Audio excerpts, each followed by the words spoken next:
Hi and welcome to Leitrim Daily. My name is Breifne Earley and you're listening to the sports preview show here on the podcast. It's episode 234 of the show. Now today we are going to be talking about plenty of action happening this weekend, starting with the Senior Hurling Final between Carrick Hurling and County, effectively north versus south in the county. We'll be talking to Micheal Dolan, the hurling officer of Glencar Manor Hamilton, ahead of that particular fixture tomorrow afternoon in Pairc Sheain MacDiarmada in Carrick and Sligo. Manor Hamilton not only in action in the hurling this weekend, they also have the Connacht Ladies Intermediate Club Championship to look forward to on Sunday afternoon in Drumshanbo at 2 p.m, and they'll take on Kilmore v Shamrocks, the Mayo Intermediate Champions, in that particular clash. Best luck to Glencar Manor in that particular game too.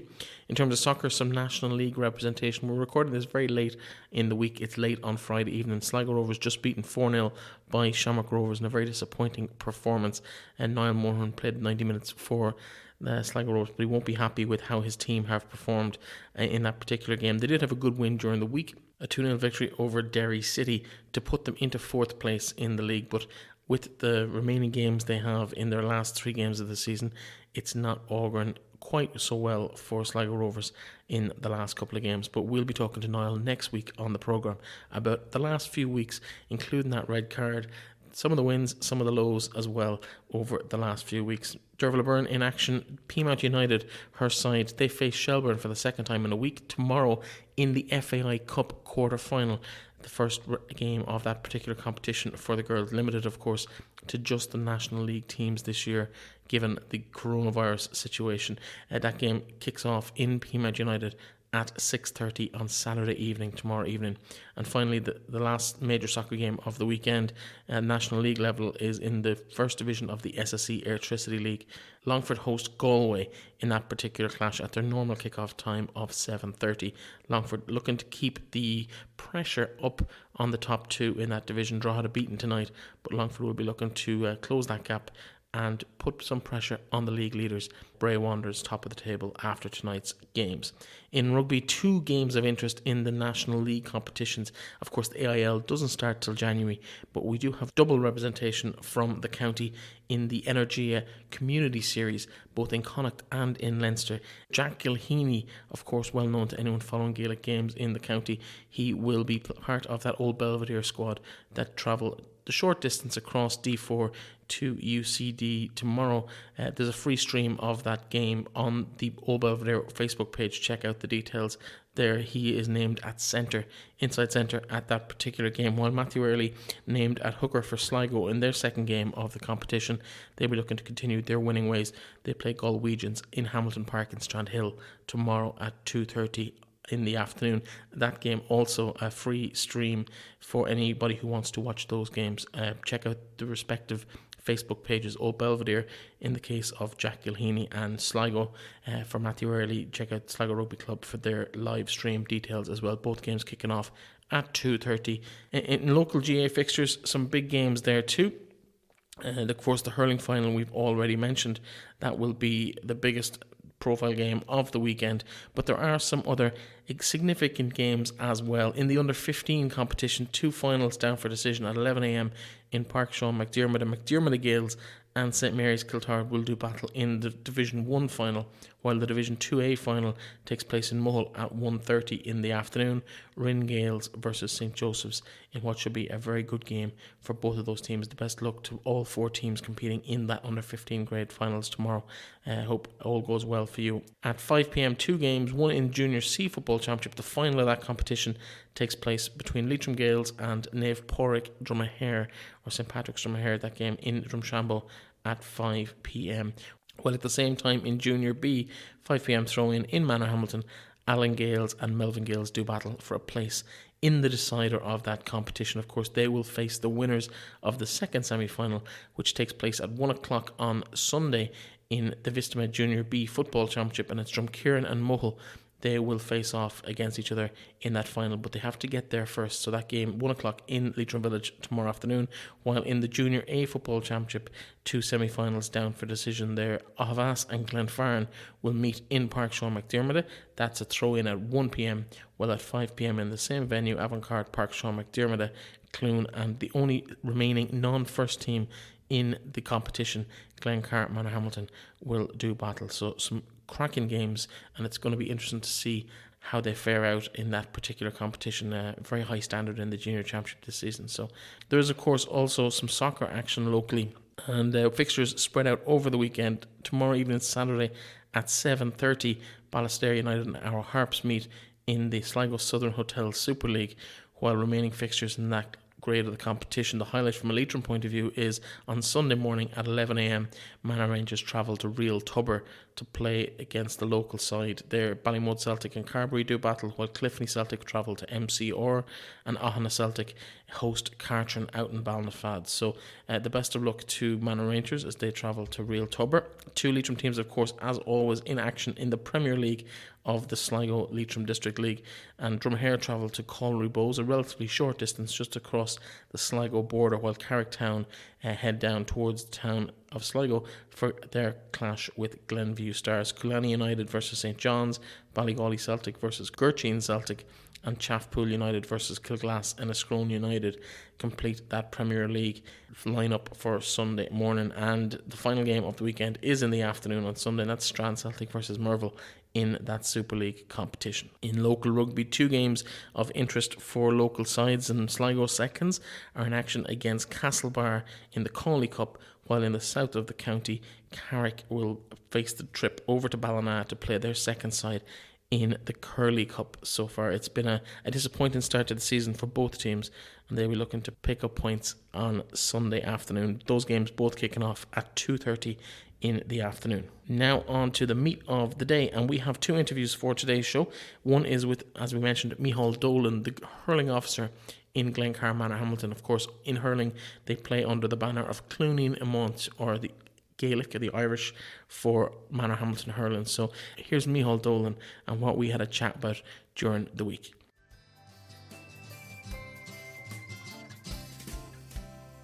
Now for something a little bit different, and we're taking a look at, for the first time this year, because it's been a strange kind of year, at the world of hurling. And I'm joined by the hurling officer in Cluainin, Iomaint, which is the club in Manor Hamilton. It's part of Glencar Manor, but it's definitely under that Cluainin Iomaint brand.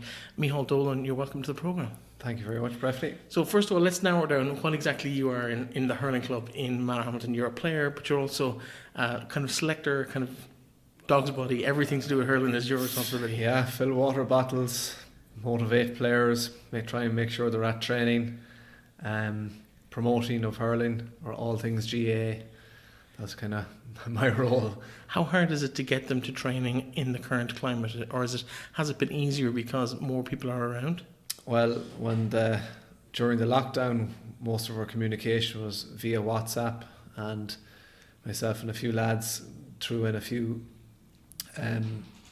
challenges to get lads keeping the stick in their hand, and I know the Carrick lads were doing the same for the county, so we said we'd try and keep the club going.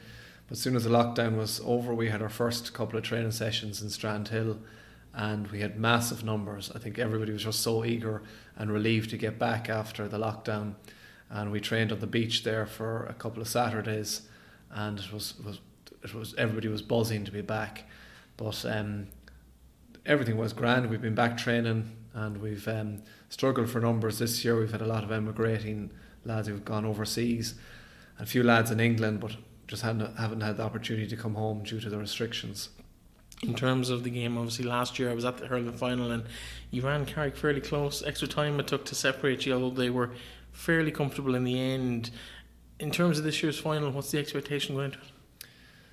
Again, I'd say the Carrick will know anytime Manor Hamilton turn up to a county final. We're not there just to make up numbers. We're definitely there to challenge them. They are a formidable force, and they've kind of paved the way to show that, you know, hurling is on the map, and Leitrim, what they did a few years ago to win Connacht and get to the All-Ireland semi-final, that's our goal as well. We believe there's nothing really between us and Carrick.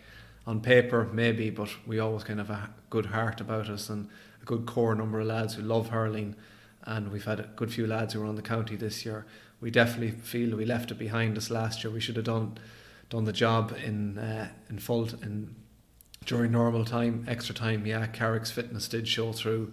We left it behind, but I think this year we've lads motivated and fingers crossed, a little bit of lady luck, we get the scores when needed. A couple of your lads obviously involved with the footballers as well, one or two lads.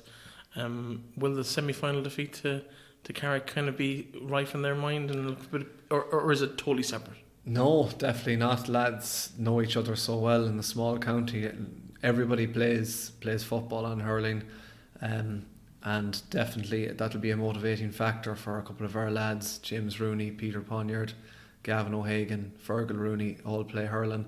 I'd say if you went back into that Glencar Manor team that played Carrick, most of them have played underage hurling, if not senior hurling. But today's demands, it's very hard to play everything. So, in terms of the quality of hurling in the county at the moment, of course, I suppose 15-20 years ago you would have had a Leitrim side, you would have had a Sean Heston side. They no longer compete at senior level, at least.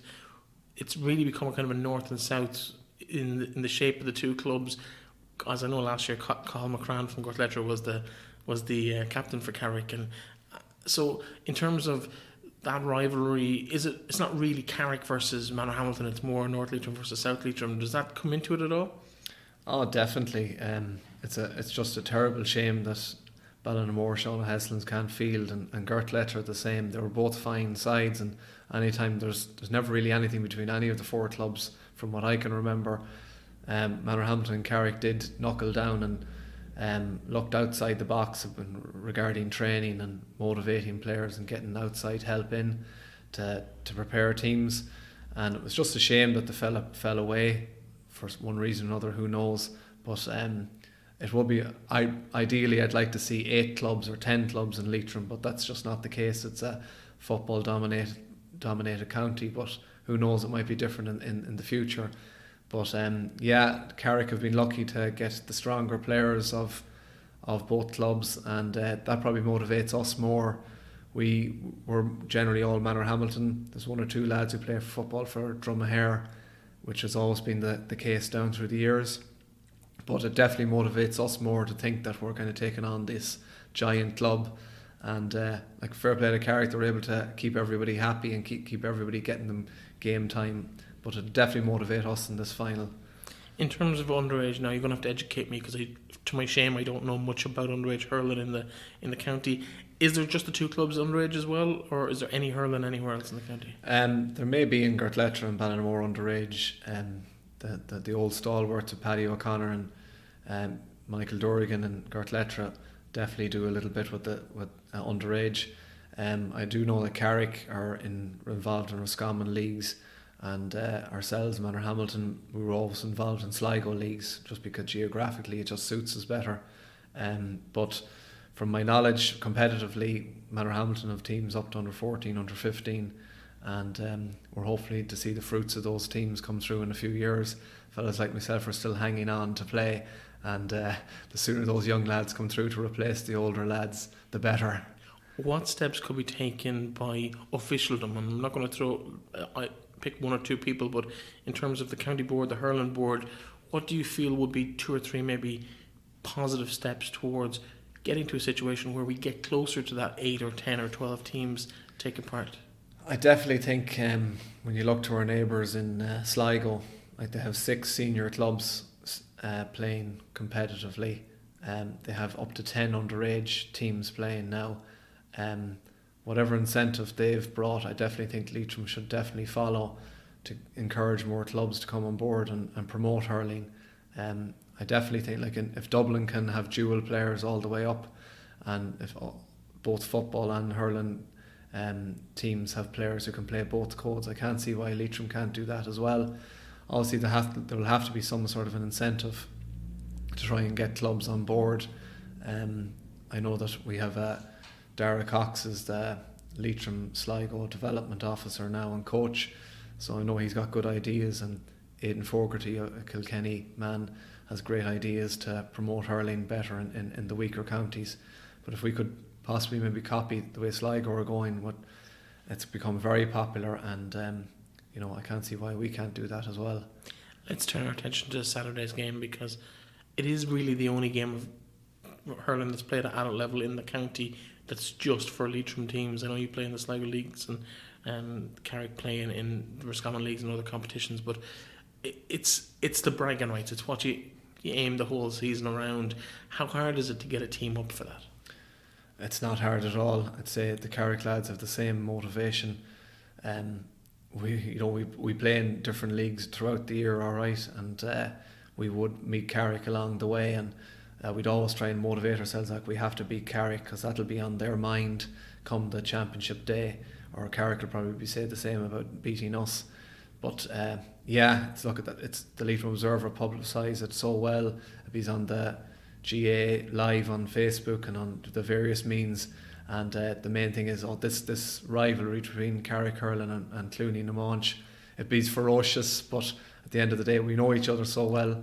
We're friends off the pitch, but on the pitch, you wouldn't think so. But it will be every year. It's been tight for the last number of years, and I'm hoping that'll be tight on Saturday as well. To the uninitiated, people who might never have been to a hurling game, and there's plenty of them in the county, who are the players that Manor Hamilton and Cluainin Iomaint will be looking towards to really lift them across the line on Saturday afternoon? I suppose we had I introduced hurling in primary school when I started in St. Clair's and Manor Hamilton, and those lads have come through now and they've become fine hurlers. You're aging yourself now. I am. Carl McDermott and his brother Aaron McDermott are fantastic. They're the spine of our team now, and they're both going really well with the county. Gavin O'Hagan, I believe, is the county free taker also at the club. He was fantastic in Croke Park when Leitrim won. We've Niall McLaughlin, always a steady man on the ball. The Clerkin brothers, fantastic players. Declan Ryan, another man who should have the engine of the team. And then of course we have our dual stars, James Rooney, Fergal Rooney and Peter Ponyard. So plenty of names. Anyone on the Carrick side that you'll be kind of maybe giving a little bit of extra attention to? There are too many, Breifne. Too many. I'd say 1 to 15. We'll have to give extra attention to. But you can't. Very diplomatic. You can't underestimate James Glancy. He's been around. He's not as old as I am now, but I've played with him down through the years at county level. He still popped up to take the victory for Leitrim in Croke Park. He's just a fantastic warrior. He's over your shoulder there. I know as well. he is. I spotted him. Hopefully he won't be over my shoulder come Saturday. But look, Carrick have so much and have such young talent coming through as well. Well, listen, the very best of luck to you on Saturday afternoon. I know it hasn't been that long since you've won a county title. I think a couple of years since your last one. Nearly did it last year. It'll be interesting to see how you get on Saturday. So the very best of luck to you. Thank you. In the county final on Saturday afternoon in Pairc Sheain MacDiarmada. Thank you very much.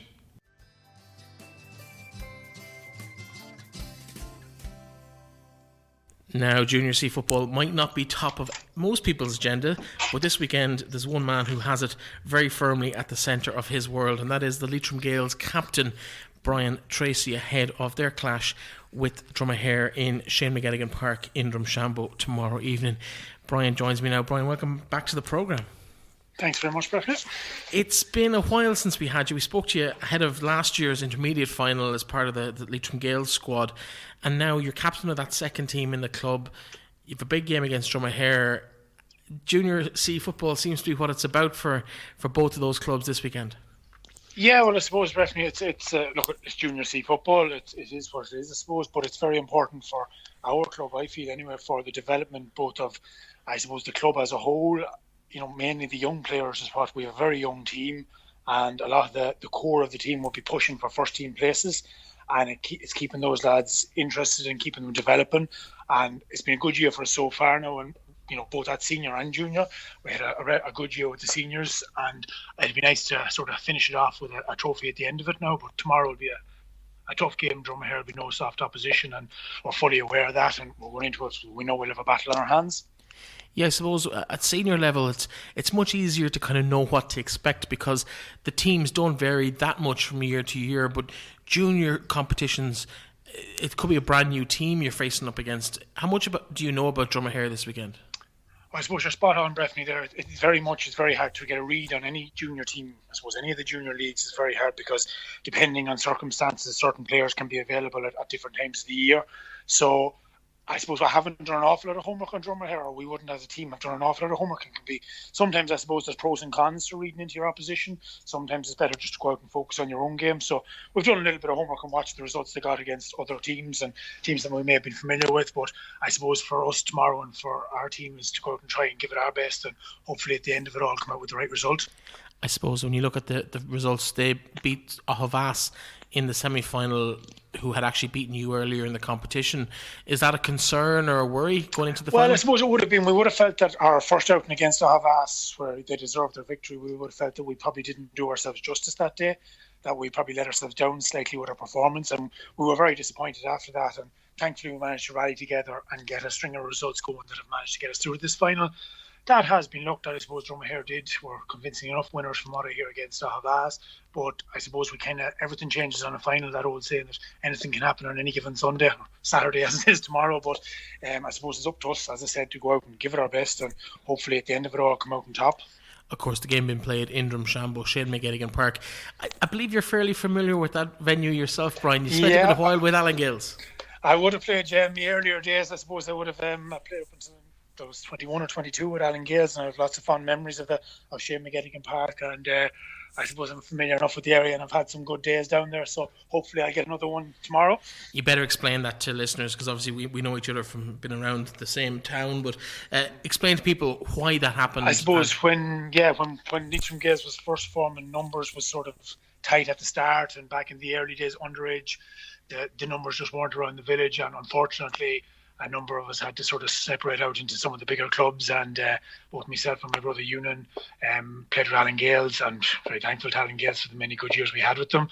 And we played right up until, I think both of us played Senior Championship for a couple of years for Alan Gaels, and enjoyed my time thoroughly there. But I suppose it's good to be back with the home club, which is great to see Leitrim Gaels now competing.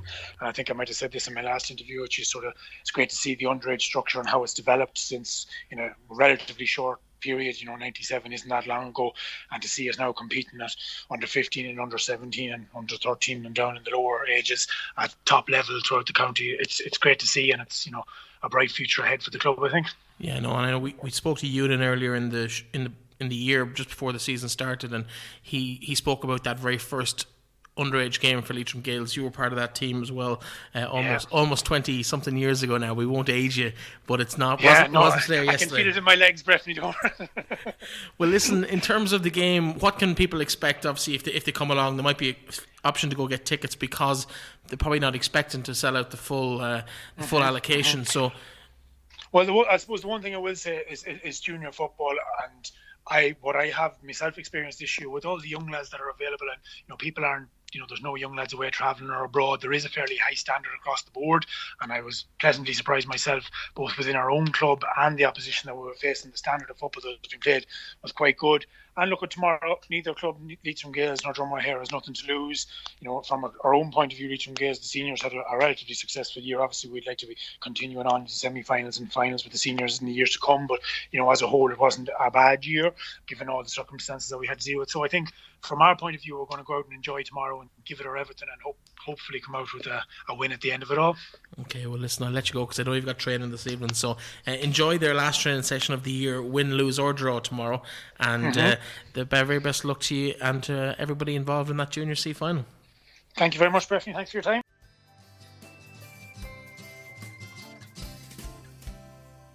And that, folks, is all we have time for today. I'll be back on Monday with a roundup of all of the sporting action of the weekend. Don't forget to keep an eye out on our social media channels for all of our interviews, particularly YouTube and Twitter, for all of our interviews with all of the people taking part in these fixtures over the next couple of days. We are pretty excited about something new that's happening on the show here. Over the next 24 hours, we're going to be launching the Book Club at Leitrim Daily, and it is an opportunity for everyone who's missed out on those social engagements to get out and start reading a bit and to engage with that book. We have a panel of guests joining us on the show in the morning. The host for our book club will be our very own Mary Blake, and she'll be joined by 3 very, very qualified panellists for the monthly show, which starts tomorrow morning. She'll be joined by Kevin McManus from Carrigallen, who is a published writer and a teacher in the vocational school in Drumshanbo. Retired librarian Hilda King will join the pair of them, and they'll be completed the trio of guests who'll be joining us every single month with Orla Kelly from the Reading Room in Carrick and Shannon. So 3 people who know their way around a book or 2. I think you're going to really, really love this new idea that has come to life over the last couple of weeks, and I'm delighted to say we're bringing it to you tomorrow. Thank you to everybody involved, and we want as many people as possible joining in, reading along with the book. You can find out on tomorrow's episode what that book will be for the month of October, and then in the first week of November everyone will give their opinion on it, including you. We'd love to hear from you. Get in touch, info@Leitrim Daily.com, or hit us up on any of our social media accounts at Leitrim Daily across the board. I'll be back on Monday. We will talk to you then.